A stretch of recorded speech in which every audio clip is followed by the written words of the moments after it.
Oi, gente, tudo bom com vocês? Eu sou a Alice e esse é o Ali aqui. E hoje a gente vai falar sobre a segunda temporada de Titãs, que chegou hoje na Netflix. Então já se inscreve aqui no canal e deixa seu joinha aqui nesse vídeo.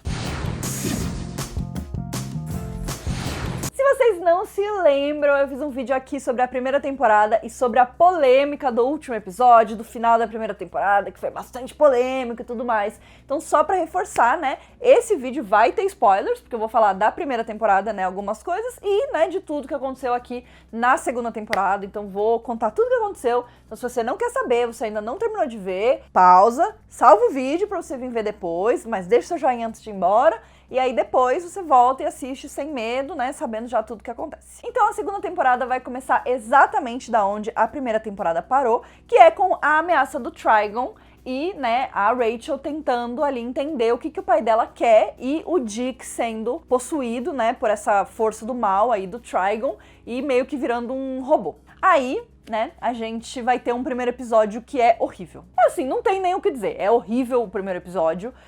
Eu não sei se vocês lembram dessa polêmica quando teve a primeira temporada, mas os produtores, os criadores da série decidiram deixar o que seria o último episódio da primeira temporada para ser o primeiro da segunda, porque já estava filmado e tudo mais. E aí, o último episódio da primeira ficou meio que um gancho gigante, né? E aí, beleza, tinha que resolver esse gancho, tá? E aí, o Trigon, né, apareceu, ganhou forças, tá na Terra, o que ele vai fazer? E aí esse primeiro episódio basicamente resolve toda essa situação do Trigon em 45 minutos. Não preciso nem dizer pra vocês que é muito broxante, tipo assim, o Trigon é um puta vilão foda, né, o cara é incrível, ele é incrível no sentido, ele é muito do mal, ele é muito poderoso, ele, né, é muito forte.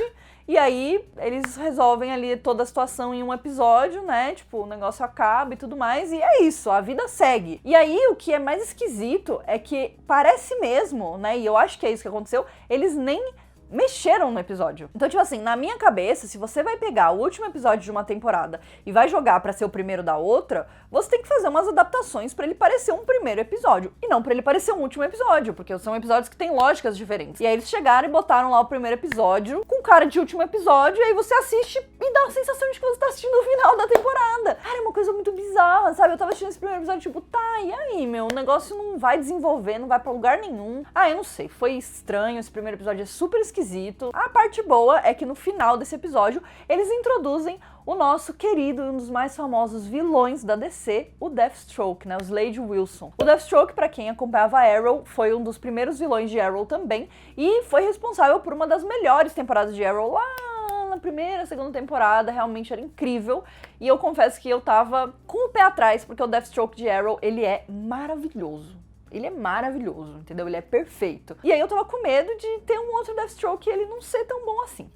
Mas então agora que a gente tirou esse elefante aí do meio do caminho, né, que é esse bololô que eles fizeram entre a primeira e a segunda temporada, que esse primeiro episódio que não faz o menor sentido, vamos falar do que é pra ser a segunda temporada, porque a partir do segundo episódio, parece que a gente começou a segunda temporada de verdade, as coisas mudam, a logística muda, a dinâmica da série vira outra e você, enfim, esquece que esse primeiro episódio aconteceu. Bom, aí então a gente começa a nossa temporada sabendo que o vilão da temporada vai ser o Deathstroke. Mas será que vai mesmo? Eu acho que a temporada tem um começo muito bom, muito forte. Eu acho que nesses primeiros 5 episódios da temporada, que na verdade vão do 2 até o 6, 7, a temporada tá mais madura, eu acho que ela entendeu melhor os personagens, todos os atores estão mais confortáveis naqueles personagens. A Rachel, né, a nossa Ravena, ela teve uma mudança drástica da primeira pra segunda temporada. Eu acho que ela finalmente tem uma personalidade que se parece mais com a personalidade da Raven de verdade, e isso me agradou muito. Então a gente tem alguns comentários que você fala, ah, então, essa é a Raven, né? E não aquela garota que tava meio perdida, não sabia o que fazer e tudo mais. Então eu acho que tudo ganha mais força nesse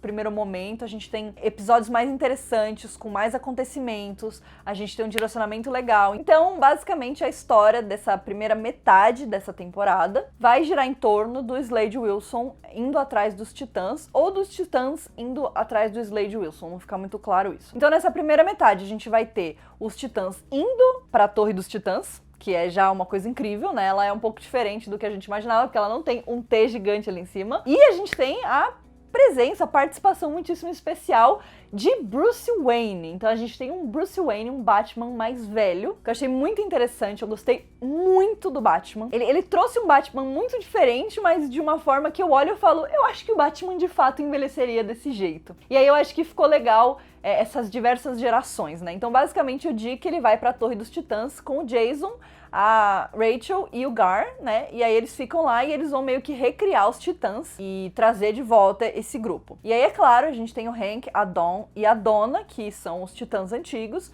e eles estão meio tipo, tá, e aí, né? Sei lá. Tipo, tá tudo bem, mas as coisas estão meio estranhas. E aí as coisas começam a azedar quando segredos começam a ser revelados. Então, primeiro de tudo, surge a Rose na vida deles. Rose, que é Rose Wilson, filha de Slade Wilson, né? A filha do Deathstroke. Ela é bem estranha ali no começo e todo mundo desconfia dela e já começa a bater umas faíscas ali no grupo e tudo mais. Então, basicamente, essa primeira metade vai ser deles tentando derrubar o Deathstroke de uma vez. Na verdade, a gente ainda tem a presença do Dr. Light ali no meio, mas é, tipo, quase inútil. E aí eles estão tentando chegar no Deathstroke e aos poucos a gente vai descobrindo o que aconteceu. Então a gente descobre sobre o Aqualad, que é um dos episódios mais legais que tem na temporada, que é a história de tudo que aconteceu. Então a gente tem um flashback muito grande de quando o Dick, o Hank, a Dawn, a Donna e o Garth estavam na Torre dos Titãs e eram os Titãs, e enfim, tinham esse grupo juntos, e tudo que aconteceu ali. Então, enfim, acontecem muitas coisas e o Garth morre no final, né? Então não teremos Aqualad mesmo. Foi muito triste a morte dele, porque ele era um personagem muito carismático. E aí isso explica que foi assim que eles resolveram ter uma rixa contra o Deathstroke, porque quem matou o Garth foi o Deathstroke. Como eu falei pra vocês, esses 5 primeiros episódios, eles são muito bons, eles têm um potencial muito grande. Eu acho que eles souberam criar uma dinâmica de grupo entre todos eles. Então os Titãs antigos se juntam com os novos Titãs e eles meio que interagem todos juntos, então é muito legal, até porque dá pra traçar muito um paralelo entre quem é quem dos Titãs novos e dos Titãs antigos. É muito legal ver todas as faíscas entre o Hank e o Jason, porque, querendo ou não, eles são muito parecidos em alguns aspectos, e o grande ponto de conexão de todos é o Dick Grayson. Então a gente tem basicamente todos os Titãs conversando entre si, sendo amigos, a gente vai descobrindo coisas do passado que são extremamente interessantes, e aí a gente entra nos problemas, que é, como eu falei pra vocês, tem a presença do Deathstroke, legal. Aí tem o Dr. Light, que é um outro vilão. O cara aparece por 2 episódios, ele é um vilão completamente X, ele é derrotado de uma forma completamente aleatória, e aí tudo fica meio jogado, e aí eles começam a só colocar um monte de coisa. Então, no meio de todas essas tretas que estão acontecendo, a gente conhece o Connor e o Krypto, né, que é o Superboy e o Krypto, e eles entram no meio dessa salada toda, um episódio inteiro que conta a história dos dois no meio da temporada inteira, então quebra totalmente o ritmo da temporada e você fica, tá, mas e aí? Né? E aí, claro, a gente entende que isso vai culminar no momento onde o Connor vai salvar o Jason, que quase morreu por causa do Deathstroke. Mas parece que fica só uma salada muito confusa, parece que as coisas não se conectam, né? Tipo, parece que os episódios são completamente aleatórios entre si. Então, primeiro a gente tem um episódio onde acontece isso, aí tem um gancho. Aí entra um episódio de flashback, que vai te explicar. Mas antes de você entender, você tem que entender tudo que aconteceu lá. Então, você vai conhecer toda uma história, tarará, tarará, tarará, tarará, beleza, aconteceu. Aí volta pro presente. Aí do presente volta pro passado de novo, mas é um outro passado. Tipo assim, é uma salada que, sei lá, eu acho que não deu certo. E eu acho que, querendo criar todas essas sub-histórias, né? Porque a gente tem a história principal, que é o Dick versus o Deathstroke. E tudo que acontece ali. Então é o problema de que o Dick foi diretamente responsável pela morte do filho do Deathstroke, por mais que o Deathstroke tenha sido mais responsável do que ele. Aí, além disso, a gente tem a Rose, que a gente não sabe muito bem de onde que ela veio por enquanto. Aí, além disso, a gente tem tudo que aconteceu no passado e por que os Titãs têm essa rixa com o Deathstroke por causa do Garth. Aí a gente tem o Connor, que chega no meio de tudo e meio que não tem nenhuma ligação com ninguém, mas ele tá lá e aí a gente tem que ver a história dele. E aí as coisas vão se ramificando e se ramificando e se ramificando, e aí de repente você tem tantos personagens que você não consegue se focar. No meio de tudo isso, ainda tem a Estelar, metade dos episódios ela não aparece. Quando ela aparece, ela tá resolvendo uma treta do planeta dela, só que essa treta não vai pra lugar nenhum nessa temporada. Essa treta é um gancho pra próxima temporada. Então, pra que vocês gastaram tempo da gente vendo isso tudo acontecer? Tipo, sendo que tinha um monte de outras coisas que a gente precisava focar e que no final a gente não foca. Então, eu acho que eles tentaram ser muito ambiciosos e megalomaníacos em trazer o máximo de personagens legais. E eu acho que ao mesmo tempo que isso é muito legal, porque a gente tem muitas referências de quadrinhos, a gente tem muitos personagens incríveis que estão sendo desenvolvidos nessa história. Então a gente tem o Superboy, a gente tem a Donna, a gente tem o próprio Dick Grayson, a gente tem a Raven, a gente tem o Mutano, a gente tem o Jason, que tipo, tá ali e tem todo um lance da história dele. A gente tem a Rose e o Slade e o Jericho. Aí a gente tem o Dr. Light. Aí a gente tem o pessoal do laboratório. Aí...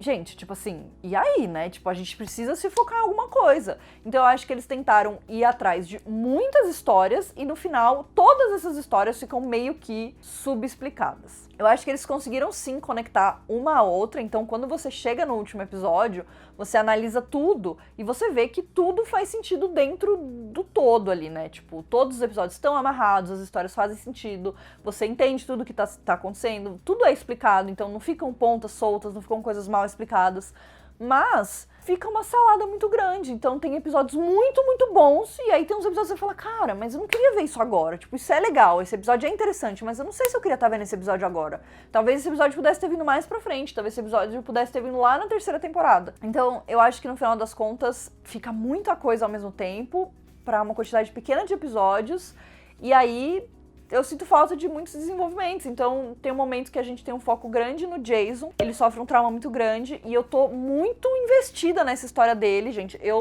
O Jason, ele é insuportável, né? Eu sou team Dick Grayson. Dick Grayson é o meu Robin, é o meu Asa Noturna, ele é o homem perfeito, ele é tudo, ele é o meu personagem favorito de quadrinhos da vida, né? Eu acho que vocês já sabem disso, mas ver o Dick Grayson live action é tipo...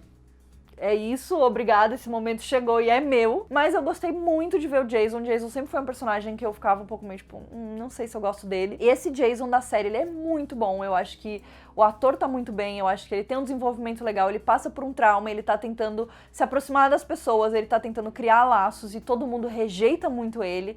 Então eu acho que ele tem uma história legal e no final ele fica meio desaparecido. O Gar é outro personagem. Tipo assim, gente, você pensa em Titã, você pensa em quem? Ravena, o Robin, né, / Asa Noturna, Mutano e Estelar.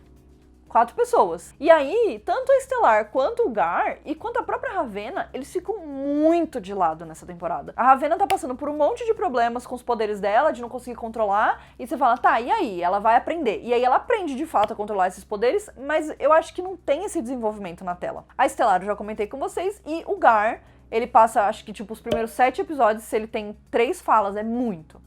Aí a gente tem um episódio onde ele fala um monte, e aí acontece um monte de coisa com ele, ele começa a ser experimentado. É uma coisa muito triste, porque o Gar é o personagem mais paz e amor que existe, e a gente começa a ver um monte de coisa horrível, e também não tem espaço pra desenvolver esse trauma na vida dele.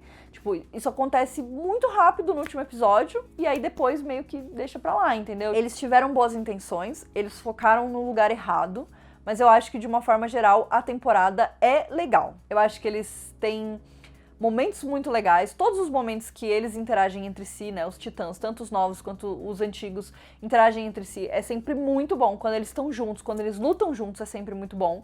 Eu acho que o último episódio é muito legal, os 2 últimos são muito legais. Os episódios de flashback, tanto do Jericho quanto do Garth, são muito, muito bons, muito bons, muito bons. A luta do Dick e da Estelar contra o Deathstroke é maravilhosa. Toda a storyline do Jason é maravilhosa. A storyline do Dick é maravilhosa, então agora a gente pode falar disso. Finalmente o Asa Noturna aconteceu. Meu Deus, obrigada, entendeu? Eu fiquei com... Nossa, gente, sério. Desde a primeira temporada a gente ficava, né, debatendo, criando teorias de quando que o Asa Noturna ia aparecer, porque é o caminho óbvio se o Dick Grayson está sendo o Robin. E aí no final da temporada ele queimou a roupa dele de Robin.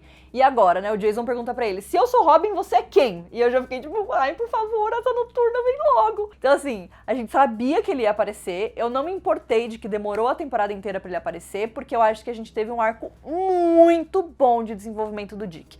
O Brenton Twine como Dick, ele é tipo tudo que eu sempre sonhei na minha vida para um live action do Asa Noturna, do Dick Grayson na tela. Ele é maravilhoso, ele é perfeito, ele entende o Dick perfeitamente. Os momentos que ele tá alucinando com o Bruce, acho que são os meus favoritos, porque o Bruce é muito engraçado. O Bruce da imaginação do Dick é muito engraçado, ele é debochado, a cena que ele dança é muito bom, é muito bom. Então, o Dick tem um desenvolvimento maravilhoso nessa temporada, e aí finalmente isso culmina para o último episódio, ele vestir a roupa de Asa Noturna, chegar lá de Asa Noturna e descer o cacete do Deathstroke. Esse momento foi maravilhoso. Eu gritei tão alto que a Teresa tava deitada do meu lado, ela saiu correndo, tipo assim, que ela achou que o mundo tava acabando. E tem outros arcos e outras coisas que funcionaram muito bem, e tem coisas que, sei lá, não funcionaram. Tipo, a gente tem a Eve Watson, que é a mãe do Superboy, e ela, tipo, aparece e de repente ela fala, ah, beleza, fica aí vocês com ele.